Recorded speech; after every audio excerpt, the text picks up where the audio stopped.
नाजरीन, drama serial Chaalbaaz की आज की वीडियो बहुत दिलचस्प है, पूरी देखिएगा। चैनल को सब्सक्राइब नहीं किया तो सब्सक्राइब ज़रूर कर लीजिएगा। आयज़ा को कुछ समझ नहीं आ रही थी क्या करे। उसे अपने पैरों के नीचे से ज़मीन सरकती नज़र आ रही थी। आयज़ा का दिमाग घूम रहा था। उसे बार बार आबिद का मारा हुआ थप्पड़ याद आ रहा था। बार बार अपने गालों को सहला रही थी। ताया अब्बू को पता नहीं लगना चाहिए था। अब तो असद मुझे घर से निकाल देंगे। सब अनाया की बेवकूफ़ी की वजह से हुआ है। अगर ताया अब्बू ने रूहान को या असद को बता दिया तो मेरा क्या होगा? पहले मुझे अपने आप को बचाना होगा। अनाया जाए भाड़ में। मुझे अपने आप को बचाने के लिए अपने बच्चे को ढाल बनाना पड़ेगा। आयज़ा का दिमाग हर तरफ घूम रहा था। आयज़ा के चेहरे पर एकदम जहरीली सी मुस्कुराहट आती है। अपनी खुशियों के लिए मैं कुछ भी कर सकती हूँ, चाहे मुझे इसके लिए किसी की जान ही क्यों न लेनी पड़े। बस ताया अब्बू, बहुत जी लिया आपने। अगर आप जिंदा रहे तो मेरा क्या बनेगा? असद को किसी सूरत इस राज का पता नहीं चलेगा। जैसे ही अनाया घर आती है, आयज़ा गुस्से में टहल रही थी। आयज़ा अनाया को खींचकर एक तरफ लेकर जाती है।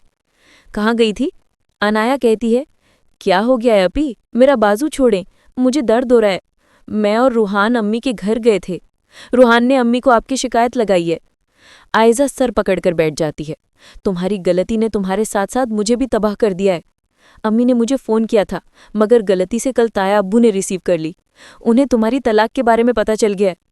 अनाया के पैरों के नीचे से ज़मीन निकल जाती है। ये नहीं हो सकता, आप ड्रामा कर रही है ना। मुझे ब्लैकमेल करने की आपकी पुरानी आदत है। आयज़ा कहती है, बेवकूफ़, मैं तुम्हें ब्लैकमेल नहीं कर रही। वाकई में ताया अब्बू को पता लग गया है। उन्होंने सारा गुस्सा मेरे मुंह पर निकाल दिया है। ज़रा गौर से देखो मेरे चेहरे की तरफ। अनाया आयज़ा के चेहरे को देखती है तो उस पर आबिद के थप्पड़ के निशान नुमाया थे। अनाया कहती है, अब क्या होगा अभी? ताया अब्बू तो बहुत गुस्से में होंगे। प्लीज़ किसी भी तरह करके इस आफत को रोके, वरना कयामत आ जाएगी। आयज़ा कहती है, कयामत तो आ गई है। नाया, मैं तुम्हें एक बात बता दूं, अगर तुम्हारी वजह से मेरा घर बर्बाद हुआ ना, मैं तुम्हें जिंदा नहीं छोड़ूंगी। गलती हो गई थी मुझसे। मुझे तुम्हें इस घर में लाना ही नहीं चाहिए था। इधर असद ईशल को देखता है। ईशल, तुम? ईशल असद को सलाम करती है। रूहान भी ईशल को देखकर बहुत खुश था। ईशल असद को कहती है, असद भाई, मैं सिर्फ यहाँ आशिर की कमी पूरा करने के लिए आई हूँ। इसे कुछ और मत समझिएगा। मैं यहाँ अपना हक जताने नहीं आई। असद कहता है, तुम्हारे अब्बू ने धोखे से मुझसे कॉन्ट्रैक्ट पर साइन करवाए थे और एक ऐसी शर्त रख दी जिसे मैं चाहकर भी खत्म नहीं कर सकता। ईशल कहती है, भाई आप इस बात को नेगेटिव ना लें, पॉजिटिव लें। ये सब अब्बू ने इस रिश्ते को मुस्तहकम करने के लिए किया था। मैं बाकायदगी से ऑफिस आऊंगी और दूसरे वर्कर्स की तरह अपनी सैलरी भी लूंगी। असद कहता है, अच्छा किया तुम आ गई। अगर आशिर भी आ जाता तो अच्छा था। ईशल कहती है, वो भी आ जाएगा। मुझे अफसोस है कि आप भाई एक दूसरे से दूर हैं, मगर यकीन कीजिए मैंने ये कभी नहीं चाहा था। इतना ज़रूर कहूँगी, आपके दिमाग में जो भी गलत फहमियाँ डाली गई हैं, जब आपकी गलत फहमियाँ दूर होंगी तो आपको एहसास होगा कि मेरा कोई कसूर नहीं था। मैंने हमेशा कोशिश की कि घर में इसी तरह सलूक रहे, मगर शायद किसी और को ये पसंद नहीं था। असद सब सुनकर चला जाता है। ईशल को कहता है, आज से ऑफिस में घर की कोई बात नहीं होगी। रूहान कहता है, भाभी, इस कुर्सी पर आपको देखकर मुझे तो यकीन जाने बहुत खुशी हो रही है। मेरे नज़दीक आशिर भाई और आप में कोई फ़र्क नहीं है।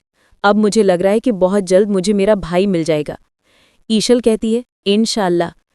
रूहान कहता है, मुझे पता है आयशा भाभी ने आपके खिलाफ साजिश की है। भाभी है ही ऐसी। मैंने उनकी शिकायत आईएमए से कर दी है। मैं आयशा भाभी की आदतों को पहचान चुका हूँ।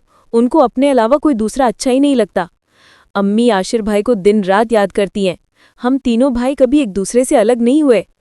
ईशल कहती है, तुम बेफिक्र हो रोहान, इंशाअल्लाह तुम तीनों भाई फिर से एक होंगे। मुझे पता है कि अंकल आशिर की वजह से बहुत परेशान होंगे। रूहान कहता है, भाभी, इसमें आपका कोई कसूर नहीं है।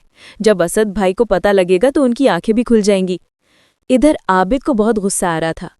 मेरी भतीजी ने और भाई ने मिलकर मेरे साथ धोखा किया है। आयज़ा इतनी चालबाज निकली कि उसने मेरे बेटों को ही एक दूसरे के खिलाफ कर दिया। ईशल पर आयज़ा ने इल्ज़ाम इसलिए लगाया कि वो अनाया के तलाक के बारे में जानती थी। मैं आयज़ा को कभी माफ़ नहीं करूंगा। उसकी वजह से मैं अपने ही नज़रों में गिर गया हूं। आबिद हामिद को कॉल करता है, तुमने अच्छा नहीं किया, भाई बनकर मुझे धोखा दिया। अनाया की तलाक हो गई थी, तुमने धोखे से उसे मेरे रूहान के साथ ब्याह दिया। अंदाजा नहीं था कि तुम भाई होकर मेरे साथ ज्यादती करोगे। तुम्हारी बेटियों ने मेरा घर बर्बाद कर दिया है।